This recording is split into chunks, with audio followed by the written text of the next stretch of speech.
Hammaning mikrofoni yo'q, muhitulgan qiz keldi, unga mikrofonni yoqib qo'ydim. Unda darsimizni boshladik.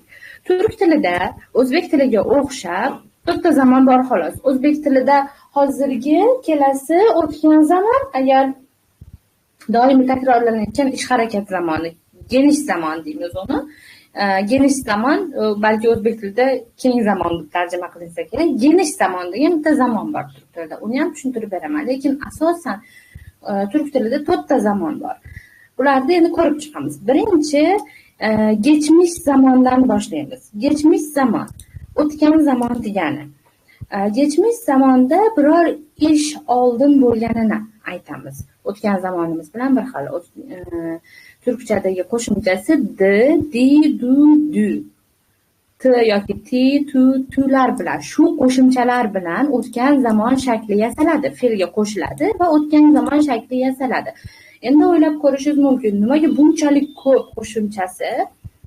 Turkchadagi so'zlarga ko'ra shulardan birortasi tanlanib qo'shiladi. Undan tashqari mish, mish, mush, mushlar bor. Buni birortasidan eshitib olgan xabarimizni tagiga chizib qo'ydim. Birortasidan eshitgan xabarimizni mishli gap qilib tushuntirib beramiz. Masalan, Surayyo o'qishga kira olmaganmish, eshitdilaringmi deymiz-ku, o'shandagi mish bu.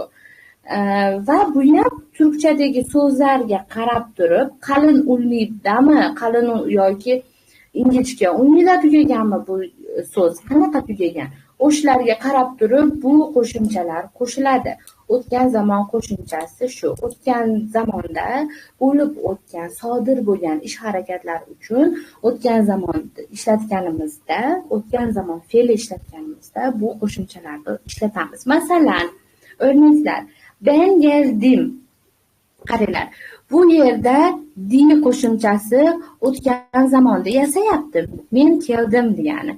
Endi biz bu yerdagi qo'shimchalardan dini tanlab olganmiz. Nimaga dini tanlab oldik? Chunki fe'limizni o'zi gel, mana sariqqa bo'yab qo'ydim. Gel va e degan harfimiz bor bu yerda. Ingichka unli harfimiz. Shuning uchun biz ham geldimni oldik, dini oldik. Geldim bo'lmaydi, chunki i harfi qalin, mos kelmaydi. Turk tili talaffuziga mos kelmaydi. Talaffuzda qanday talaffuz qilingan bo'lsa, turk tilida shunday yoziladi. Geldim. I'ni ham i deb o'qiymiz. Geldim deb o'qiymiz. Ya'ni kelganlarda mikrofonni yoqib chiqyapman.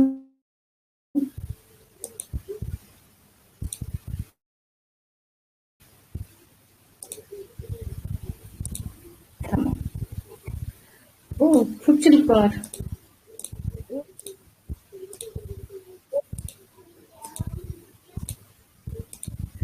Savollar bor shekilliga. Kimda qanaqa savol bor?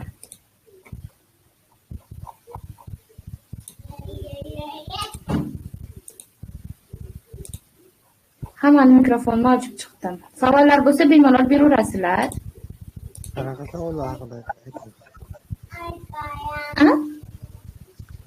Nima bo'yicha savol deyapsiz? Mana shu dars mavzu bo'yichami yoki o'zi boshqa? Aha, dars bo'yicha. Yo'q, so'z joyidan emas. Tamam, güzel.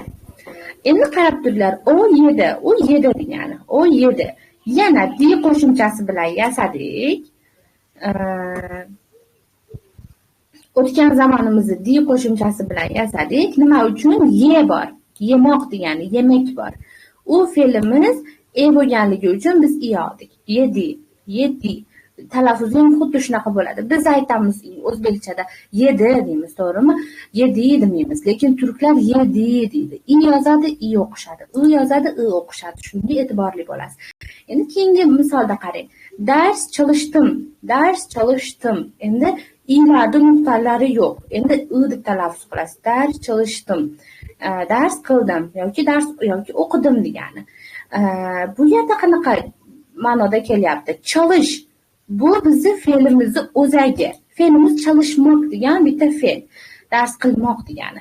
Va bu yerda t bizga o'tgan zamonni yasayapti. M qo'shimchasi birinchi shaxs birlikda kelyapti. Ben dars chalishtimmi? Bu yerda uni anglatyapti. Endi biz o'tgan zamon qo'shimchamiz t'dan foydalandik. Nima uchun? Chunki bitta oldingi unlimiz I bilan tugagan, qalin unli bilan tugagan va biz ham qo'shimchamizni I bilan tugatdik. Nima uchun T oldik?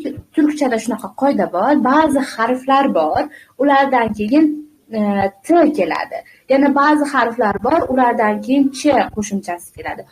U qo'shimchalarni qaysi harflarligini keyingi darsda, yana ham grammatikaga chuqurroq kirganimizda men sizlarga yodlashga beraman. Hozircha faqat zamonlarni taniyapmiz, aralashtirib olmaslik uchun, chalkashib ketmasligimiz uchun. Undan keyingisi gitmish. Ali eve gitmish. Ali uyga ketgan ekan. Buni birortasidan biz eshitgan mishmishlarimiz uchun qo'llanamiz. Mish qo'shimchasi. Mish. Bu ham o'tgan zamonni ifodalaydi va ayni zamonda siz uni Alini uyga ketganini ko'rmagansizda, birortasi sizga aytgan. Ko'rmagansiz, lekin eshitganlaringiz uchun mish degan qo'shimcha bilan fe'llarni yasab o'tgan zamonda gapira olasiz. Xuddi o'zbekchada bo'lgani kabi. Keyingi zamonimiz hozirgi zamon. Hozirgi zamon turkchada shimdiki zamon, shimdiki degani hozirgi degani, shimdiki zamon. Hozir ayni paytda sodir bo'layotgan ish harakatni anglatadi va bitta qo'shimchasi bor. Har qanday qo'shimchaga qalin unlimi yoki ingichka unlimi farqi yo'q. Qanaqa qo'shimcha bo'lsa, qanaqa fe'l bo'lsa, yor degan qo'shimcha qo'shiladi. Masalan, ben konuşuyorum, men gapiryapman. Konuşuyorum. O yazıyor, yazıyor. U yozmoqda, men gapiryapman. Gapirmoqdaman desangiz ham tarjimasi bir xil bo'ladi. Biz o'qiyoruz va bu yerda yor degan qo'shimcha hozirgi zamonni yasayapti. Uz qo'shimchasi turkchadagi ko'plikdagi birinchi shaxs. Tamam? Ko'pliklarni anglatyapti. Biz o'qiyapmiz. Çocuklar oynuyor. Bolalar o'ynamoqda.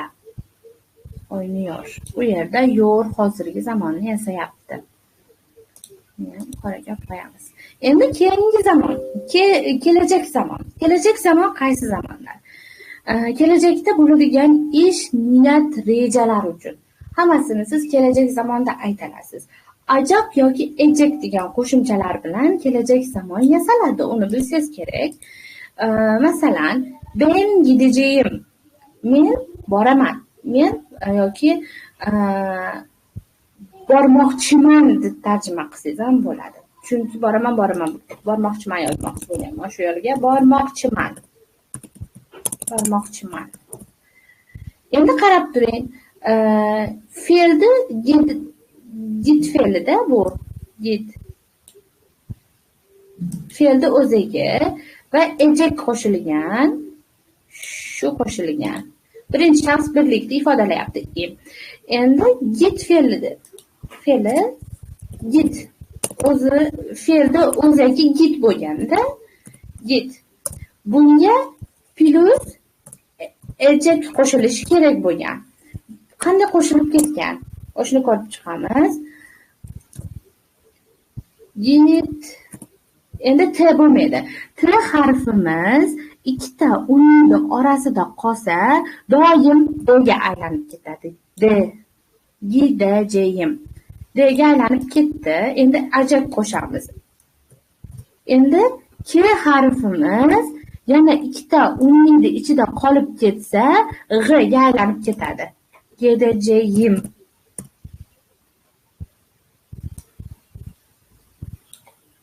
Tushunarli bo'lyaptimi? Assalomu alaykum hafsiz. Alaykum assalom. Gidajayim. Shu zamonlarda, zamon yasaydigan qo'shimchalarda ko'proq unli harflarni ichida qolib ketganda talaffuzda o'zgarishlik bo'ladida va o'sha yozishda ham xuddi shunaqa yoziladi. Ben gidejeyim. Masalan, turkchani yangi boshlagan o'quvchilarim shunaqa yozishadida. Gidejeyim yozishadi. Chunki bu yerdagi qoida, chunki yangi boshlashganda bilishmaydi. Bu normal, o'rganish kerak. Shularni qoidasini bilish kerak. Bu yerdagi unlilar undoshlarga ta'sir qiladi. T emas, D talaffuz qildiradi. Kni ham G talaffuz qildiradi va ingichka unlilarning ichida G qolib ketsa Y bo'ladi. Gidejayim bo'ladi. Bu xato bo'ladi mana. Bu dosyani bu Word'larga tashlab beraman, yaxshilab tushunib olish uchun. Keyingisi o arayajak. O telefon qiladi. Endi bu qanaqa bo'lgan? Aramak. Bu fe'limizning o'zagi. Endi bunga qo'shilgan ajak. Çok normal bo'lgan bu. To'ppa-to'g'ri qo'yilgan. O arayajak. Ikkita a ni ichida qolib ketganligi uchun bu shu yerga y qo'shilgan. Ikkita a yon-yoniga kelganda y harfi qo'shiladi. O arayajak. O arayajak bo'lmaydi. O arayajak. O telefon qiladi bo'ladi. Keyingisi uchinchi shaxs birlikda bo'lganligi uchun uning yonida boshqa qo'shimcha bo'lmaganligi uchun k qoldi. Unga tegmadik. Keyingisi biz boshlayacağız. Biz boshlayacağız. Qarang, bu yerdagi g ni endi y talaffuz qilmayman. Juda ham yumshoq g talaffuz qilasiz. O'zbekchada g bor. Doim biz o'zbeklar g deb talaffuz qilamiz, lekin turkchada unaqa g yo'q. Yumshoq g bor. Biz boshlayacağız. Bor yo'qning o'rtasida g bor. Biz boshlayacağız desangiz juda ham xunuk turkcha bo'lib qoladi. Biz boshlayacağız desangiz o'sha turklarni, xuddi turklar talaffuzidek chiqadi. Yangi kelganlarda mikrofon yoqib qo'ying. Endi bu qanaqa bo'ladi? Boshlamoqda bu fe'lni o'zagi. Boshla. Boshla qo'shimchasi nima edi? Ajak. Ajak qo'shilgan. Va plus is. Biz boshlayacağız. Bu shaxs qo'shimchasi. Endi buni yasaymiz. Boshla. Ikkita a bo'lganda nima bo'lar edi? Qo'shimcha qaysi harf kelar edi? Kim aytadi? Qo'shiladi. Tushunmadim. Y harfi bo'ladi. Boshlayacağız. Evet. Y keladi, to'g'rimi? Boshlayacağız. K ham g'ga aylanib ketdi. Boshlayacağız. Evet. Biz boshlayacağız bo'ladi. Endi yarın ders yapacağım. Ertaga dars qilaman. Yarın ders yapacağım. Yapacağım desangiz ham bo'ladi. Ba'zida bu g'ni umuman talaffuz qilishmaydi turklar. Og'zakida gapirayotganlarda, masalan, ko'cha-ko'yda, ba'zida darslarda ham o'qituvchilar yapacağım deyorishi mumkin. Yani u ham to'g'ri. Lekin rasmiyda, badiyda yapacağım bo'ladi. Yapacağım. Tamam? Yani yozib, yapmak bizi fe'limiz. Unga qo'shyapmiz ajak. Keyin yana im qo'shyapmiz. Qanaqa bo'ladi? Yapacağım.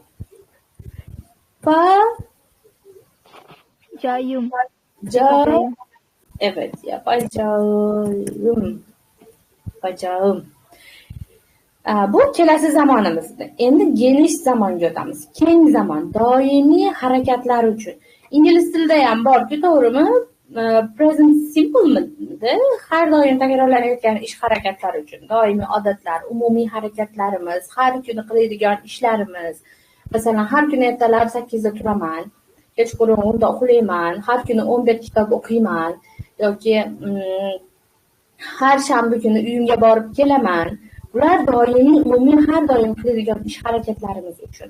Va ularning qo'shimchalari shular. Va bular ham gapdagi, fe'ldagi unlilarga qarab turib shu qo'shimchalar qo'shiladi. Masalan, o'rnaklardan ko'raylik, tushunmalasizlar. Ben har gün ders çalışırım. Men har kuni dars qilaman, çalışırım. Ben her gün ders çalışırım.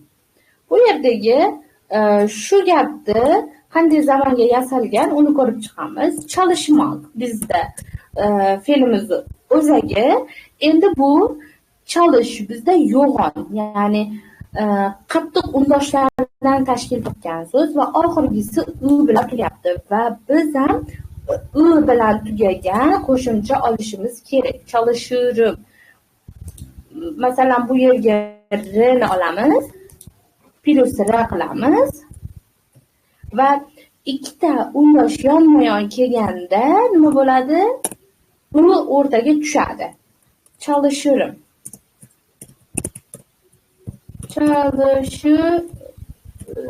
Çalışır bu shu yergacha çalışır geniş zamanda bizga tushuntiryapti. Ishi o'sha dars qiladi. Endi kim dars qiladi? Men dars qilaman bo'lsa çalışırım. Güneş doğudan doğar. Quyosh sharqdan chiqadi. Bu ham doimiy takrorlanadigan ish harakat. Güneş doğudan doğar. Doğmak bizda tug'ilmoq, doğmak. Endi unga r qo'shamiz. Bizda chiqmoq bo'ladi, to'g'rimi? Quyosh har doim sharqdan chiqadi. Turklarda bu doğmak bo'ladi. Güneş doğudan doğar. Endi buni biz yasaganimizda doğdu olamiz, fe'lni o'zagini, unga ar qo'shamiz. Doğar. Shu yerdagi arni qo'shdik. Doğar. Nimaga? Chunki o harfimiz qalin. Biz faqatgina qalin qo'yamiz bu yerga. Doğar. O erken kalkar. O erta turadi. Biz Türkçe öğreniriz. Biz Türkçe o'rganamiz. Qisqacha o'zet bilan aytganda, qisqacha xulosa bilan aytganda, geçmiş, ya'ni o'tgan zaman deb o'ylasangiz bo'ladi va fe'ldagi unlarga qarab turib, u qo'shimchalarni o'zgartirib borasiz.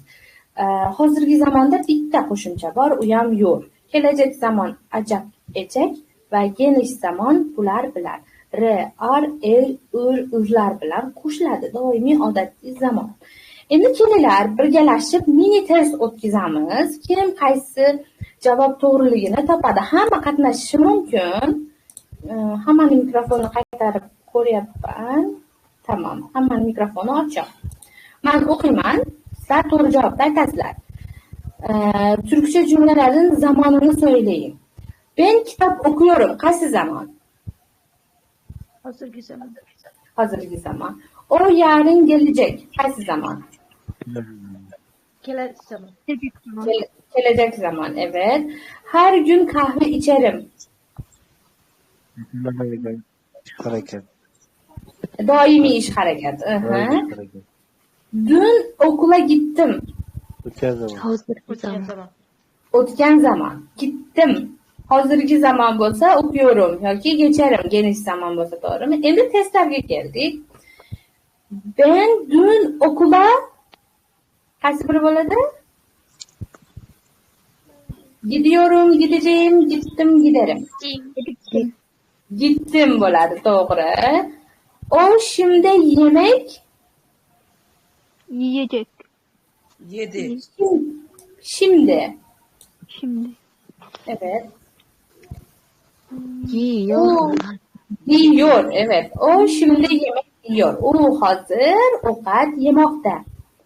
Yarın seni arayacak cümlesi hangi zamandadır? Şimdi gelecek gelecek zaman, evet. Biz her hafta sonu parka gidiyoruz. Yok. Yiyecek. Her zaman. Gideriz, evet, gideriz. Her doim takrorlanayotgan ish harakat. Her hafta deyapti, har degan so'z bor. Ayşe kitap okuyacak. Qaysi zaman? Geçmiş, geniş, gelecek, şimdiki. Şimdiki. Yok. Gelecek. Okuyacak. Gelecek zaman, evet, gelecek zaman, doğru. Okuyacak. Acak bilan qo'yilyapti-yu, gelecek zaman. Ben Türkçe öğreniyorum. Hangi zaman? Hozirgi zaman. Şimdiki zaman. Evet. Evet, şimdiki zaman. Dün çok yağmur yağıyor, yağacak, yağdı, yağar. Yağdı. Yağdı, evet, yağdı. Dün bo'lganligi uchun. Öğrenciler şimdi ders çalışıyor, çalıştık, çalışacak, çalışıyor. Evet, Açıyor. çok güzel. Biz yarın sınava, Gidiyoruz.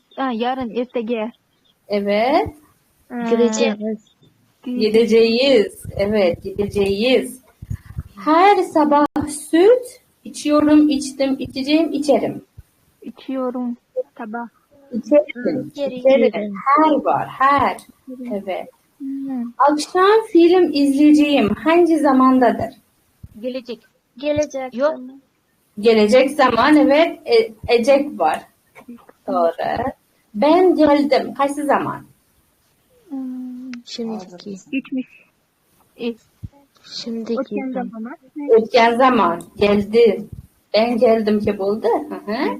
Çocuklar parkta oynuyor. Kaç zaman? Şimdiki. Şimdiki zaman. Evet. Hazırki zaman. O her gün erkenden kalkıyor. Kalktı, kalkacak, kalkar. Emin misiniz? Her var bu yerde. Her gün. Kalkar, evet, kalkar. Harilar, har bo'ldi demak geniş hozirgi odatiy zamonimizga to'g'ri keladi. Har kun erta turadi. Qayta sodir bo'layotgan ish harakatlarimizga. Bugun çok iş Yapıyorum. yapıyorum. Evet. Bugün çok iş yapıyorum. Bugün çok iş yaptım desem to'g'ri keladi. Bugün çok iş yapacağım desem to'g'ri keladi. Fakat bugün çok iş yapar to'g'ri kelmasligi mumkin. To'g'rimi? Evet. Ali dün beni aradı. Kaç zaman? Geçmiş. Geçmiş zaman. Evet.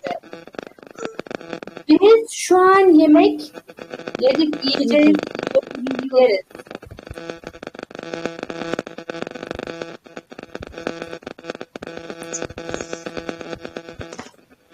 Kim odur telefonu mobil yaptı? Ha, endi o'tib ketdi. Biz şu an yemek qaysi bo'ladi? Şu an. Şu an. Yiyoruz. Evet, yiyoruz.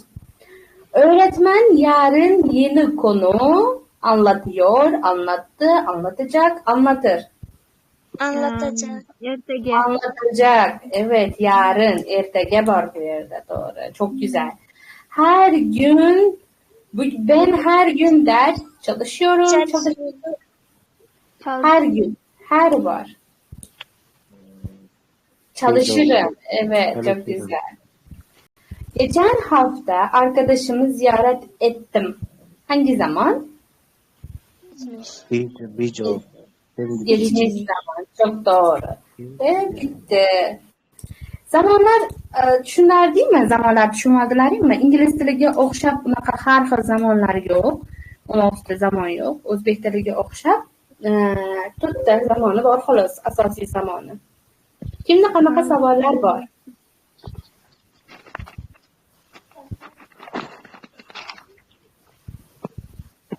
Tushundik ustoz hammasini.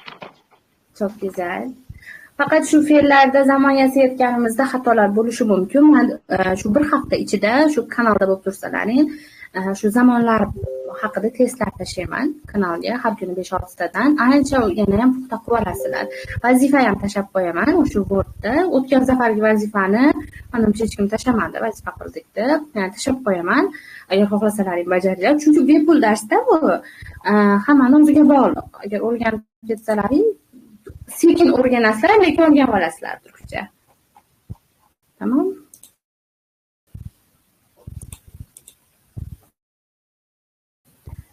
Agar boshqa savollaring yo'q bo'lsa, darsni tugatamiz shu yerda.